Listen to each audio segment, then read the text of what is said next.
Assalamualaikum warahmatullahi wabarakatuh. Alhamdulillahi rabbil alamin wassalatu wassalamu ala asrafil anbiya'i wal mursalin amma ba'du. Rekan-rekan nita, sahabat-sahabati, ikhwan akhwat fillah yang saya hormati. Pada pertemuan kali ini kita akan mendiskusikan tentang OJK atau kepanjangan dari Otoritas Jasa Keuangan. Kita jadi penting memahami tentang apa OJK itu. Kemudian asas-asas atau prinsip-prinsip operasional daripada OJK. Dan juga kita memahami tentang tugas dan wewenang OJK. Karena kita dengan memahami OJK, kita tahu bagaimana lembaga keuangan itu dikelola. Bagaimana lembaga keuangan itu diawasi. Sehingga konsumen atau nasabah itu betul-betul mendapat perlindungan dari pemerintah, yang hal ini dari OJK, Jasa Keuangan. Maka yang harus kita pahami pertama kali itu adalah tentang pengertian daripada OJK itu sendiri, supaya kita nih paham dengan betul tentang OJK atau Otoritas Jasa Keuangan. Yang pertama harus kita pahami tentang pengertian OJK. Apa OJK itu? Adalah sebuah lembaga negara yang memiliki fungsi dan tugas dalam penyelenggaraan sistem pengaturan dan pengawasan terhadap industri jasa keuangan secara terintegrasi. Jadi kalau melihat definisi ini, yang pertama bahwa OJK itu adalah lembaga negara, bukan lembaga swasta, di mana lembaga ini secara resmi didirikan oleh negara dalam pelaksanaan diatur oleh undang-undang, sehingga dalam pelaksanaan ini jelas dan teratur. Kemudian yang kedua, OJK itu memiliki fungsi dan tugas dalam penyelenggaraan sistem pengaturan dan pengawasan terhadap industri jasa keuangan. Jadi tugasnya itu mengatur, mengawasi terhadap industri jasa keuangan, baik itu perbankan atau non perbankan, pasar modal, asuransi, dana pensiunan, lembaga pembiayaan yang lain. Itu di mana OJK itu mempunyai tugas itu untuk dan mempunyai fungsi dalam dalam pengaturan dan pengawasan terhadap industri keuangan.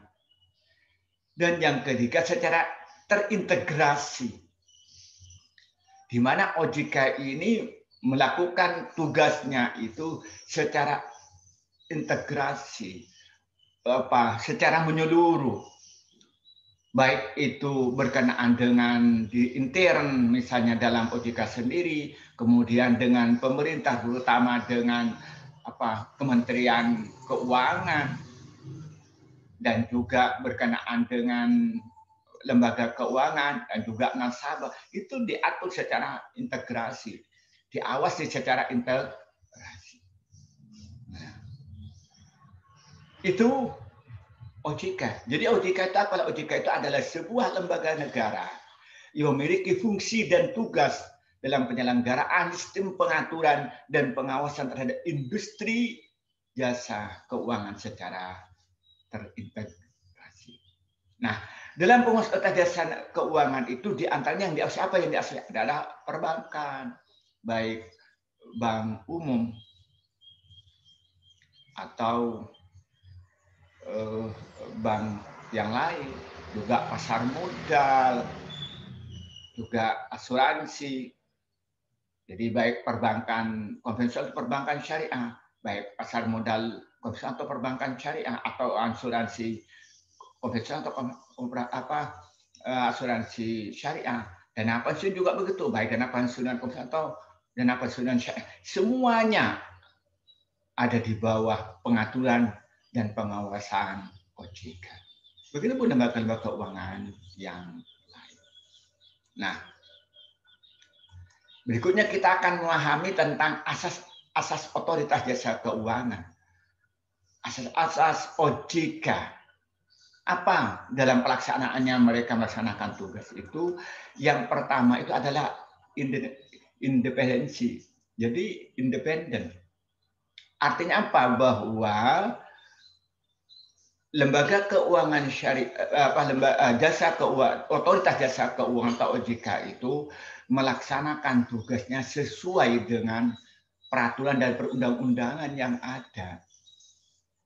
Nah, kemudian mereka itu bekerja secara profesional, kerja secara objektif tanpa dipengaruhi atau intervensi pihak-pihak lain, baik itu di dalam intern OJK atau oleh pemerintah atau oleh masyarakat pada umumnya. Dia independen, dia bekerja sesuai dengan aturan yang berlaku. Itu yang pertama. Yang kedua, kepastian hukum. Kepastian hukum yang pertama bahwa OJK ini bekerja sesuai dengan peraturan yang berlaku ditetapkan oleh pemerintah. Jadi ada kepastian, jadi jelas apa yang harus mereka lakukan, apa tugas mereka, apa fungsi mereka itu diatur oleh undang-undang. Kemudian yang kepastian hukum, pemerintah itu memberikan jaminan, OJK memberikan jaminan kepada lembaga keuangan itu mereka akan diarahkan sesuai dengan peraturan yang berlaku dan juga akan mereka diberikan reward sesuai peraturan yang berlaku dan juga diberikan punishment sesuai dengan aturan yang berlaku. Jadi ada kepastian hukum. Dan juga pihak konsumen dia juga mempunyai kepastian hukum. Ya, pihak nasabah punya kepastian hukum. Karena OJK itu akan melaksanakan pengawasan terhadap keuangan sesuai dengan peraturan sehingga konsumen itu punya perlindungan karena punya kepastian. Yang ketiga itu asas kepentingan umum, baik itu pihak penyelenggara lembaga keuangan syariah atau nasabah, itu yang dipentingkan.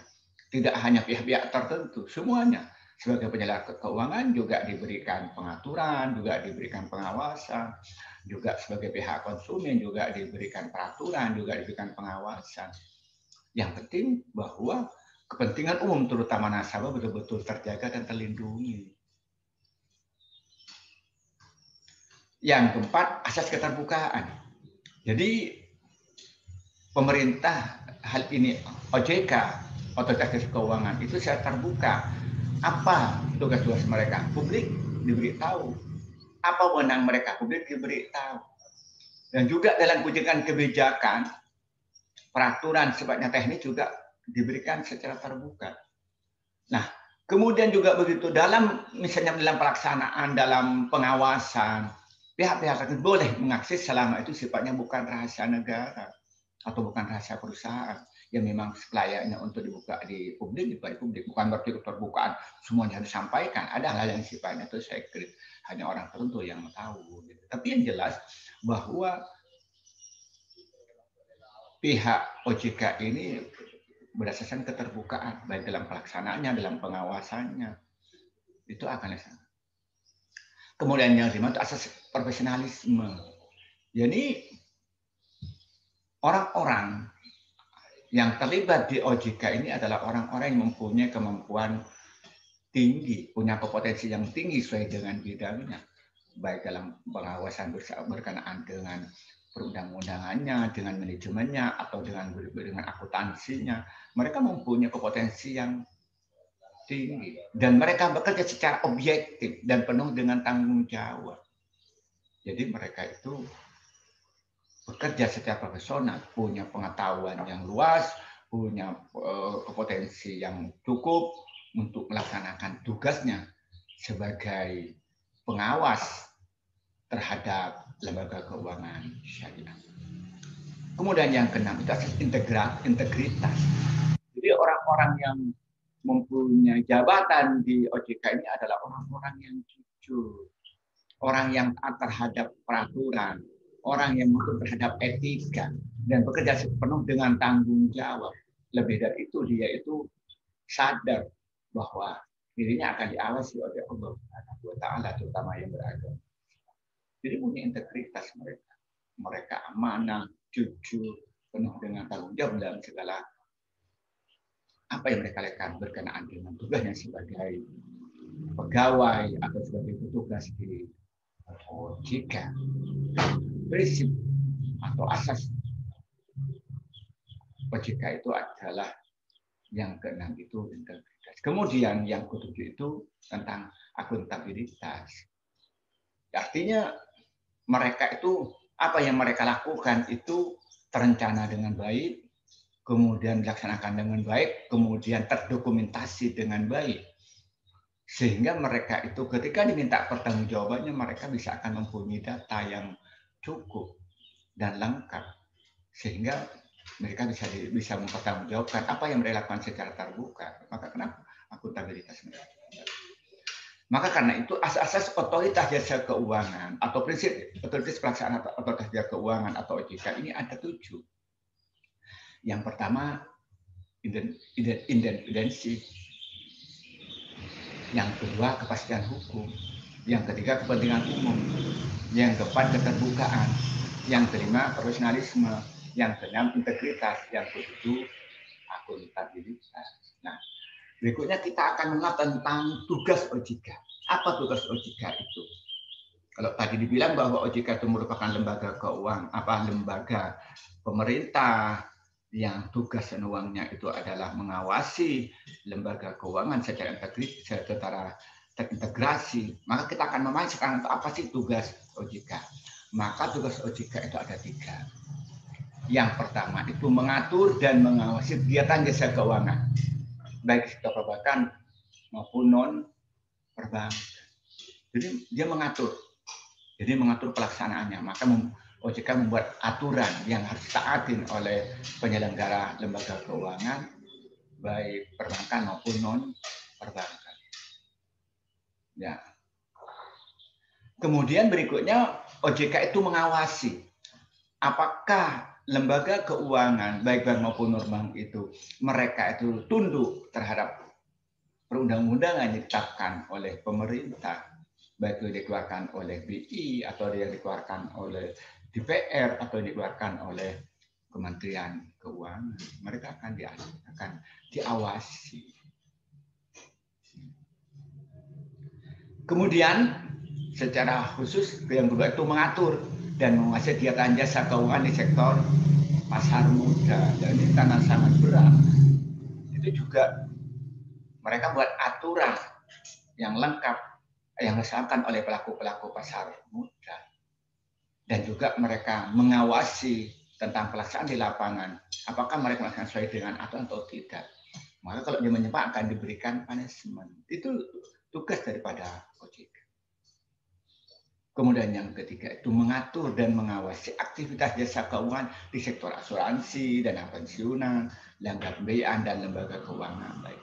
Jadi pada umumnya dia juga itu membuat aturan, melakukan pengawasan terhadap pelaksanaan asuransi. Ini perusahaan-perusahaan asuransi, baik itu konvensional maupun syariah. Dan juga membuat aturan dan pengawasan terhadap lembaga dana pensiun, baik itu konvensional maupun syariah, dan juga lembaga keuangan yang lain baik konvensional maupun syariah.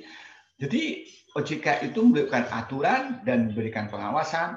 Yang pertama, yakni kegiatan jasa keuangan baik bank, baik di sektor perbankan maupun non perbankan. Yang kedua, mengatur dan mengawasi kegiatan jasa keuangan di sektor pasar modal.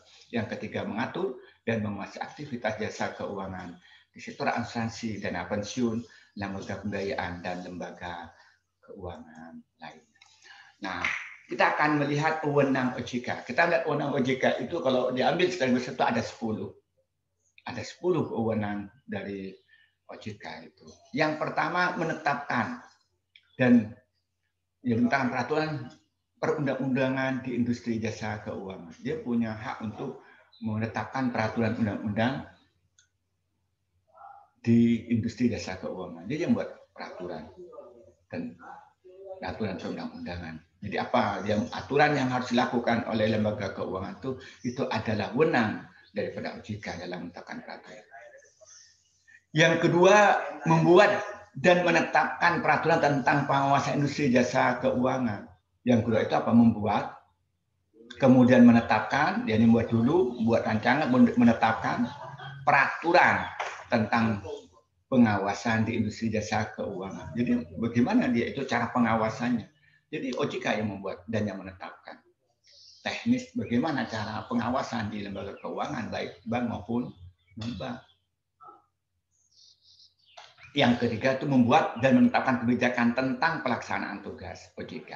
Jadi juga buat aturan bagaimana cara membuat dulu, kemudian menetapkan tentang kebijakan tentang pelaksanaan tugas. Bagaimana pelaksanaan tugas OJK itu dia menetapkan.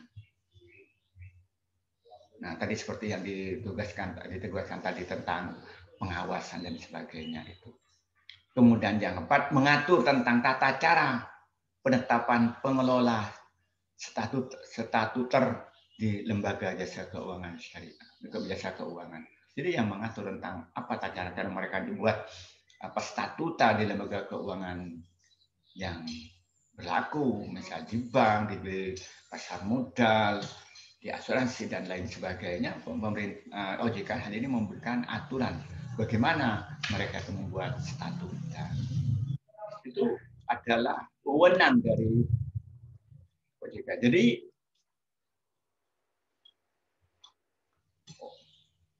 kemudian yang kelima itu wewenang OJK itu mengatur tentang struktur organisasi dan infrastruktur serta pengelolaan kekayaan dan kewajiban. Dia yang mengatur tentang struktur organisasi dan infrastruktur yang ada di OJK. Dia yang mengatur dan juga mengatur di lembaga keuangan yang ada di bawah pengawasan OJK. Dan juga mengatur tentang pengelolaan kekayaan dan kewajiban. Itu juga OJK yang membuat.